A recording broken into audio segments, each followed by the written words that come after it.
Buenas tardes, jóvenes, ¿cómo están? ¿Me escuchan? Buenas tardes, profe. Hola, profe. ¿Qué tal? ¿Cómo están? Gusto saludarlos, espero que estén muy bien. Ya habían terminado su clase anterior, ¿verdad? No entró la maestra. Ah, no, ¿por qué? No recibimos, profe. ¿Por qué? A ver. No entró la maestra, a saber por qué no. Parece que tenían problemas de internet en el colegio, pero bueno. Bueno, vamos a comenzar entonces, ¿oyeron? Antes de iniciar, pues solamente no sé si ya les dieron indicaciones respecto a una circular que se les hizo llegar el día de hoy. Ya, profe. Sí, va. Yo solamente les voy a leer algunos puntos importantes que sí necesito que veamos, por favor. Vamos a ver, vamos a ver. Solamente recordarles que por favor el 9 y 10 de octubre, ¿verdad? Como ya se les indicó, pues la plataforma va a estar abierta para entrega de tareas fuera de fecha, ¿verdad? Entonces, si alguien tiene tareas pendientes, por favor háganlas y las sube ese fin de semana en la parte de ficha académica, ¿verdad? Por ahí es por donde se les va a poder dar chance de que ustedes entreguen tareas. También del 4 al 10, pues todo normal, clases normales, ¿verdad? No hay cambios. La semana del 11 al 17, pues también clases normales y la entrega de la última tarea. Si ustedes se dan cuenta, pues nosotros vamos bastante bien respecto al tiempo, entonces vamos a terminar justo a tiempo, ¿sí? El 18 de octubre, pues van a cerrar las plataformas, solamente van a poder realizar sus exámenes. También, vamos a ver, 18 al 24 van a hacer repasos generales y van a tener una semana para estudiar, del 25 al 1 de noviembre, ¿verdad? Del 25 de octubre al 31 de octubre, el alumno estudia para sus exámenes. Del 2 de noviembre al 7, pues van a hacer sus exámenes.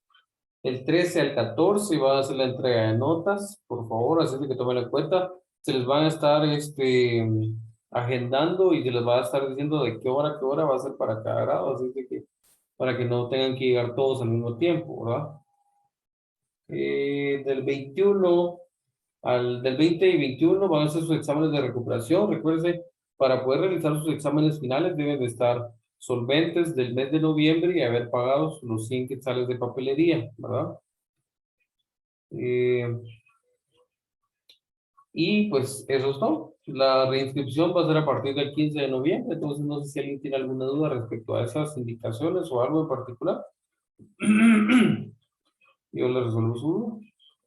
Yo no, profe. No, perfecto. Vamos a ver, dice... Sí, parece que se les fue el internet en el colegio.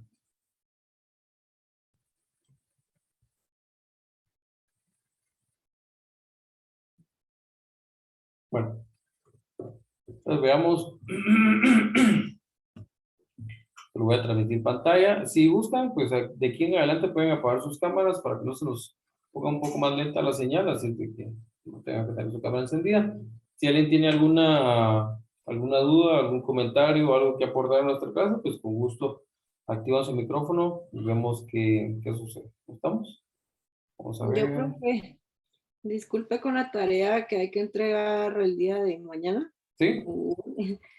Decía que había que responder unas preguntas, pero no aparecen las preguntas. Creo que solo era un resumen, Grecia, ¿no? Voy a revisar el. Tal vez yo me confundí porque yo me acuerdo que era un resumen del tema que habíamos visto, si no mal recuerdo. Y tal vez se me fue No, esa profe, si parte, eran unas preguntas. pero no aparecen las preguntas. A mí sí me parecieron. A mí Ah, no, solo no. dice responda las siguientes preguntas en el siguiente espacio, pero no están las preguntas. Qué Si quieres, raro. después te las mando, Grecia. Bueno, gracias. Muy amable. No, Vale, gracias. Sí, qué raro porque no sé si a alguien más le pasó lo mismo o similar. Profe, a mí solo me parece hacer un resumen. ¿Y de qué eran las preguntas que le aparecieron? Ana me dijo, ¿verdad? No, profe, a mí Ah, me pareció hacer un resumen. no, pero ¿a quién sí le aparecieron las preguntas? A Ana, ¿no? No, profe, perdón, Rosemary, creo. yo me equivoqué, sí, es un resumen el que dice. Ahorita estoy revisando. Sí, ¿verdad? Ujú. Sí, realice un resumen del tema visto en clases. Ajá. Ah, bueno, entonces no hago lo de las preguntas porque no están, No, profe. Yo sí, haría un exacto. resumen. Sí, es un resumen del tema que vimos en clase. Ujú. Y es lo que está ahí que dice que hay contenido o Sí, recursos. exacto. Ajá, exactamente. Donde dice contenido del curso, es el link de la presentación, ¿verdad? Muy bien, profe, Ujú. muchísimas gracias. No te llamas, ¿verdad? Bueno, ¿algún otro comentario o alguna otra situación? Bueno, solo me podrían confirmar si tienen pantalla, por favor. Sí, profe. Sí, Va. profe. Profe, Muy bien, solo esperemos que termine de cargar la pantalla y vamos a iniciar, ¿verdad? Vamos a ver.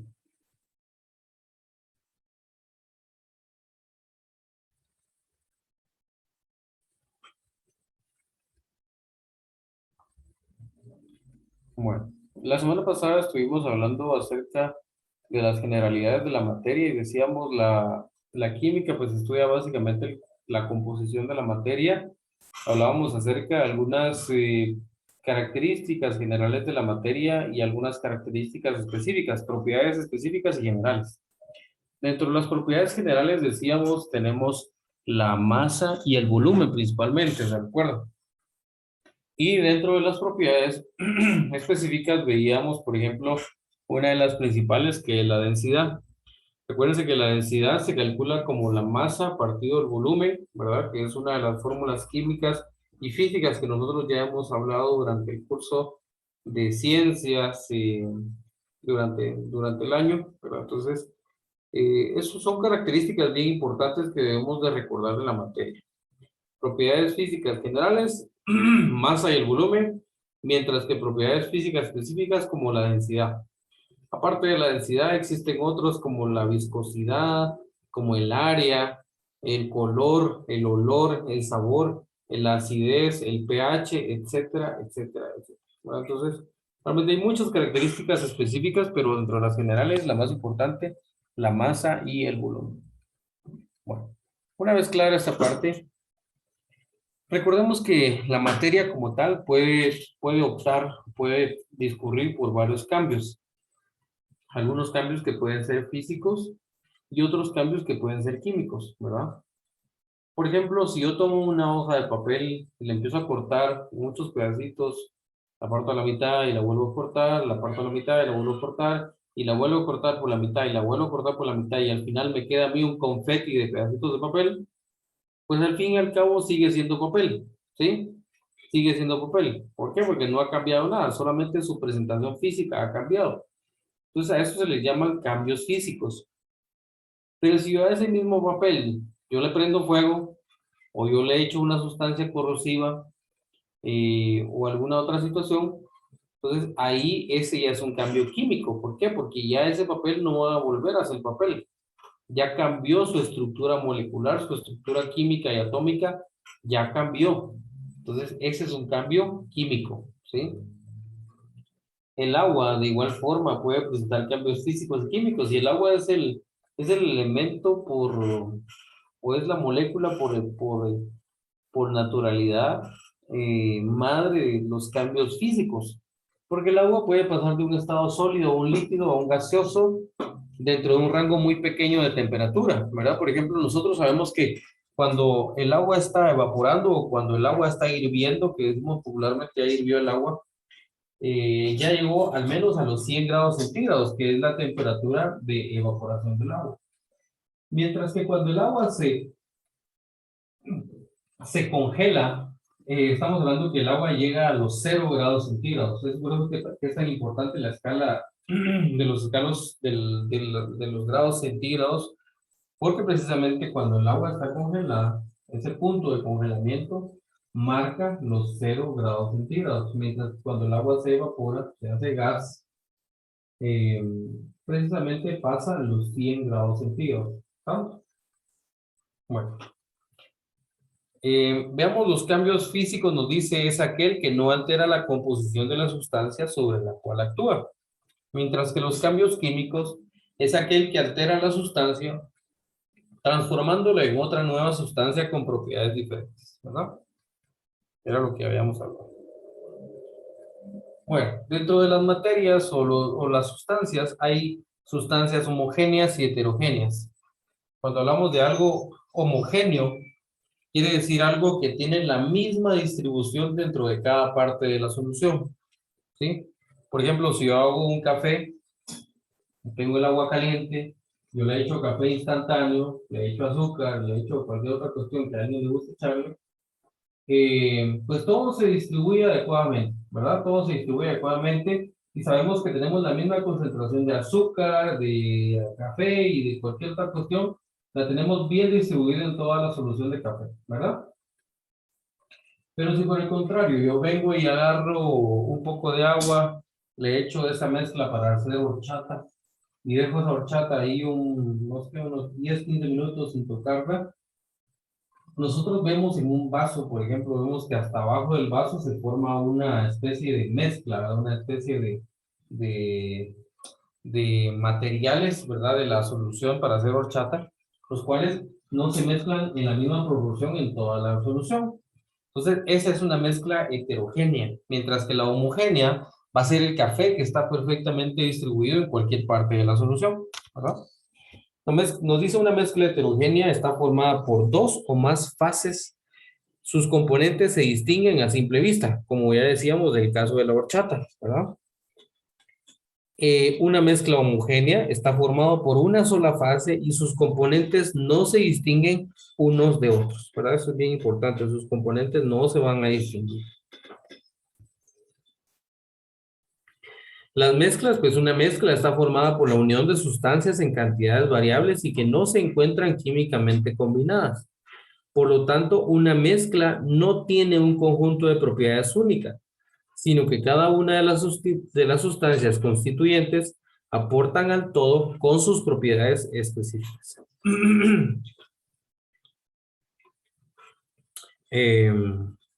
Bueno, ¿cómo clasificamos las mezclas? Como ya decíamos, como homogéneas o heterogéneas, ¿verdad? Pero ¿de qué va a depender esto? Depende muchas veces del tamaño de las partículas, ¿sí? No solamente del tamaño de las partículas, sino también de su polaridad, de qué tan afín sean con algunas cargas eléctricas.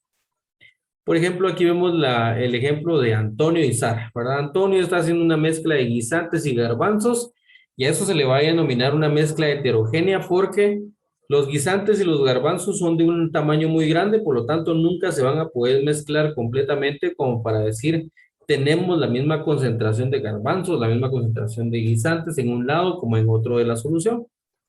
Mientras que Sara está haciendo un experimento químico en un laboratorio en el cual mezcla agua con algún tipo de alcohol de laboratorio, en el cual pues se van a mezclar perfectamente dentro de una misma solución, ¿verdad? Entonces, es un claro ejemplo de una mezcla homogénea como heterogénea.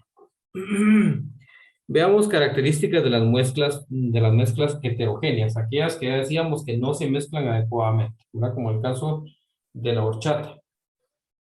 Son aquellas cuyos componentes se pueden distinguir a simple vista, apreciándose más de una fase física, como ya decíamos, ¿verdad?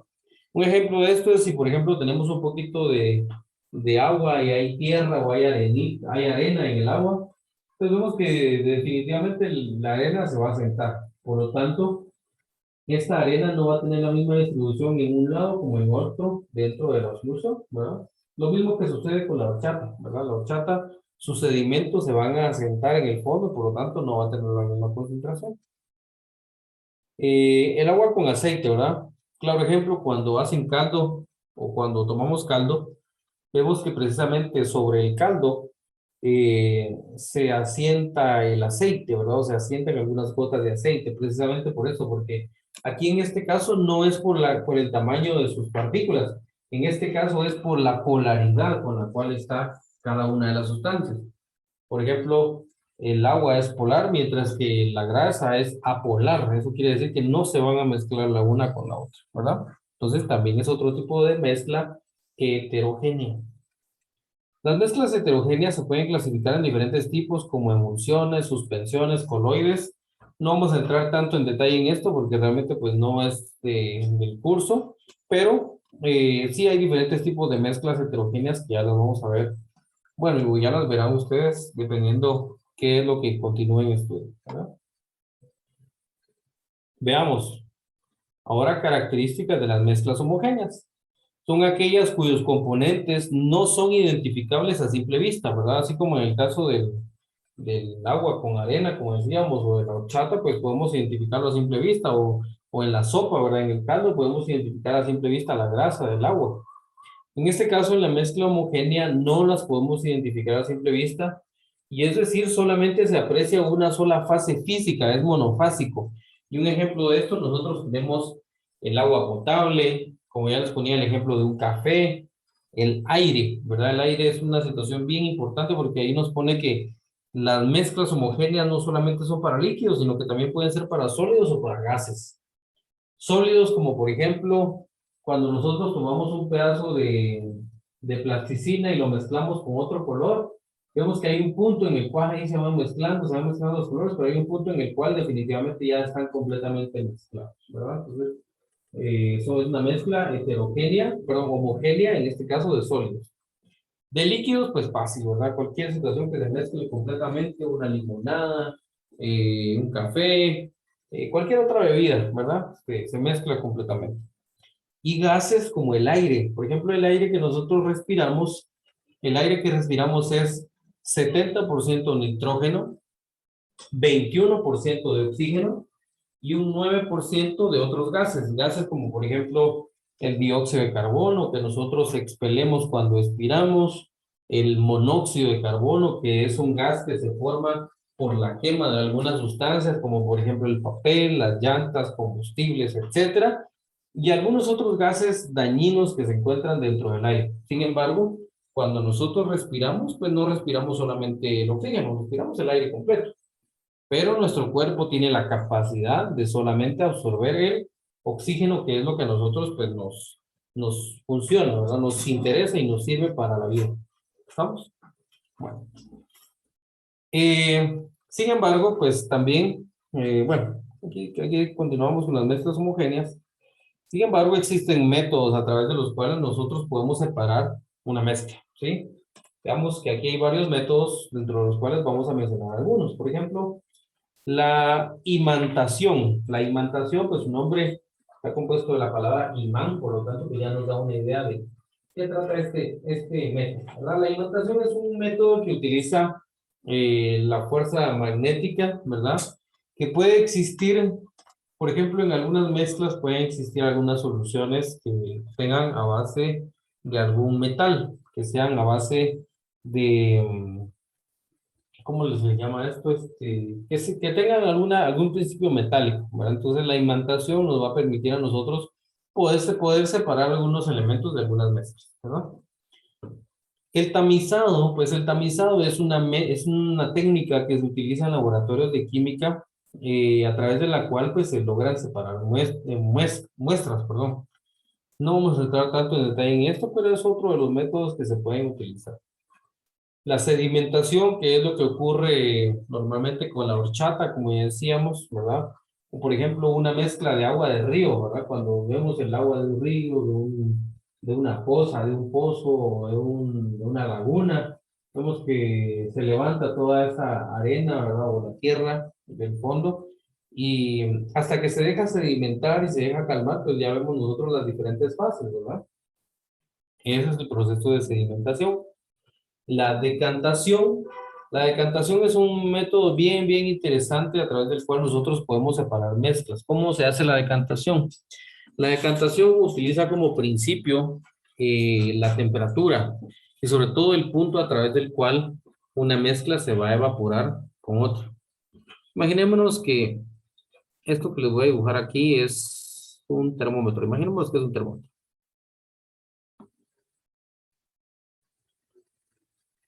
Bueno, este es un termómetro. Aquí tenemos los 0 grados centígrados. Aquí tenemos los 100 grados centígrados. 100 grados centígrados, ¿verdad? Por ejemplo, si yo tengo una mezcla como la que nos ponía el ejemplo anterior de agua con, no sé, algún tipo de alcohol, Pues el agua sabemos nosotros que se evapora al llegar a los 100 grados centígrados, ¿verdad? Entonces, al momento, este es un sistema completamente cerrado, es un sistema a través del cual, por un mecanismo completamente cerrado, se controlan los vapores y no se nos escapa nada. Entonces, al momento, imaginemos que aquí está la muestra y aquí hay fuego que está completamente directo sobre la muestra y aquí tenemos el recipiente. Bueno, este fuego lo que va a hacer es poner a hervir la sustancia, ¿verdad? Cuando el agua llega a los 100 grados centígrados, va a escapar y a través del sistema cerrado se va a ir directamente hacia otro recipiente. En este otro recipiente, pues ya se va a contener lo que es el agua, ¿verdad? Al llegar a los 100 grados centígrados, ¿estamos? Y se va a depositar acá. Al llegar a otra temperatura, en la cual se conoce como, por ejemplo, imaginemos que algún tipo de alcohol, como el alcohol isopropílico, ¿verdad? Se evapore a los 180 grados centígrados. Entonces, a los 100, hasta llegar a los 180 grados centígrados, hasta llegar a este punto, la otra sustancia se va a comenzar a evaporar. Y al momento de evaporarse, el gas se va a colectar de nuevo en otro recipiente, ¿verdad? Y así sucesivamente es una forma a través de la cual se puede ir separando sustancias, ¿verdad? A través de este método de decantación. La filtración es otro método que utilizamos, pues, comúnmente dentro de las casas o dentro de algunos otros sistemas. Por ejemplo, para filtrar el café, filtrar algunos jugos, filtrar licuados, por ejemplo, etcétera. Es otro método que nos sirve para poder separar mezclas, ¿verdad? Y la centrifugación es un método bien interesante a través del cual se ponen a girar las sustancias. Y, por ejemplo, aquí tenemos un tubo de ensayo de laboratorio, ¿ven? Y aquí está el otro tubo de ensayo, uno contra el otro. Estos se ponen a girar en un aparato que se llama centrifugadora y se pone a girar y a girar y a girar y a girar. Y por acción del peso de las sustancias, las más pesadas se van a ir al fondo del tubo de ensayo, mientras que las más ligeras van a quedar mucho antes. De igual forma de este lado, las más pesadas se van a ir al fondo y las más ligeras no van a viajar tanto. ¿Estamos? Entonces así es como también se pueden separar algunas sustancias. ¿Dudas con estos métodos? Bueno, técnicas de separación, como ya habíamos dicho, pues aquí vemos precisamente el método que ya decíamos, la decantación, que es este que nosotros tenemos aquí en pantalla. Este es el método de decantación, ¿eh? Ustedes se dan cuenta, se pone a hervir la sustancia, pone a hervir y por aquí se controlan los gases y llega un punto en el cual pues ya se colecta en una nueva muestra, en un nuevo recipiente. Al momento de llegar a otra temperatura ya se espera que se empiece a colectar la nueva sustancia, por lo tanto se cambia de recipiente y ya se colecta la nueva sustancia, ¿verdad? Bueno.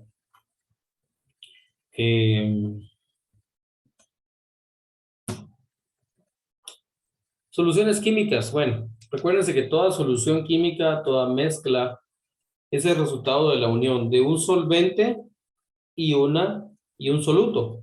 La unión del soluto más el solvente nos va a dar como resultado una solución. Recuerden que el soluto es lo que siempre está en menor concentración, mientras que el solvente va a ser siempre lo que está en mayor concentración. Nos dice, las mezclas homogéneas que contienen dos o más tipos de sustancias denominadas soluto y solvente que se mezclan en proporciones variables sin cambio alguno en su composición, es decir, no existe reacción química, ¿verdad? Lo más importante aquí es que recuerden que el soluto es lo que está en menor concentración, el solvente es lo que está en mayor concentración y como resultado nos va a dar una solución. El soluto, la sustancia que se disuelve, siempre se encuentra en menor proporción, ya sea en peso o en volumen, y en una solución pueden haber varios solutos, ¿sí? Por ejemplo, en el café, como les decía, como soluto yo puedo colocar café instantáneo, azúcar, crema, leche, etcétera, cualquier otra situación que alguien le añada a todo esto, todos estos van a ser solutos porque están en mucho menor concentración. Mientras que el solvente es la sustancia que disuelve el soluto y generalmente se encuentra en mayor proporción. En las soluciones líquidas se toma como solvente universal el agua debido a su alta polaridad. Y el solvente le da el aspecto físico a la solución, ¿verdad? Bueno, ahora ojo con esto, por favor, con esta clasificación. Dependiendo qué tanto solvente nosotros le estamos colocando, perdón, dependiendo qué tanto soluto le estamos colocando al solvente, o sea, qué tanto de lo poco le estamos echando a lo que está en mayor cantidad, por darles un ejemplo, qué tanto café le estoy echando yo al agua o qué tanta azúcar le estoy echando yo al agua. Así se puede clasificar dependiendo qué tan saturada está la solución. Entonces, veamos esto. Una solución diluida son aquellas soluciones donde la cantidad de soluto es pequeña. Por ejemplo, un café muy ralito, ¿verdad? Con respecto al volumen total de la solución. ¿Sí? De nuevo, la cantidad de soluto es pequeña con respecto al volumen total de la solución. Entonces, por darles un ejemplo, un café muy ralito, muy ralito, ¿verdad? Una solución concentrada es totalmente lo contrario. Son aquellas soluciones donde la cantidad de soluto es grande con respecto al volumen total de la solución. ¿Sí? Una diluida y la otra es concentrada. Bueno. Y ya para finalizar, las soluciones...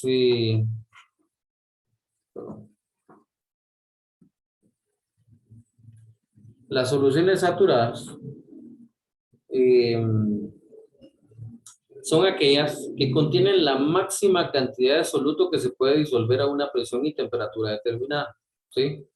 Contienen lo máximo de soluto. Ese es el tope de soluto que puede soportar esa solución. Mientras que la sobresaturada es aquella que llega a un punto en el cual el soluto ya no es viable que se mezcle, por lo tanto, como bien nos dice aquí, tiene un exceso de soluto disuelto a una determinada presión y temperatura. ¿Estamos? Entonces, si nos damos cuenta, la solución diluida, concentrada, es lo contrario, y estas son un poco más todavía, la saturada, la que ya realmente llegó a su límite, y la sobresaturada, la que se pasó de ese límite. Entonces, por ejemplo, algunas veces al agua se le echó demasiada azúcar y ya no se deshace ese azúcar, o al café se le echó demasiada azúcar, ya no se deshace ese azúcar, es precisamente porque pasó esa solución saturada y se convirtió en sobresaturada. ¿Estamos? ¿Dudas, comentarios, algo que no les haya quedado claro con el tema del día de hoy? No, profe, todo No, claro. profe, todo ¿Todo bien? claro. Perfecto.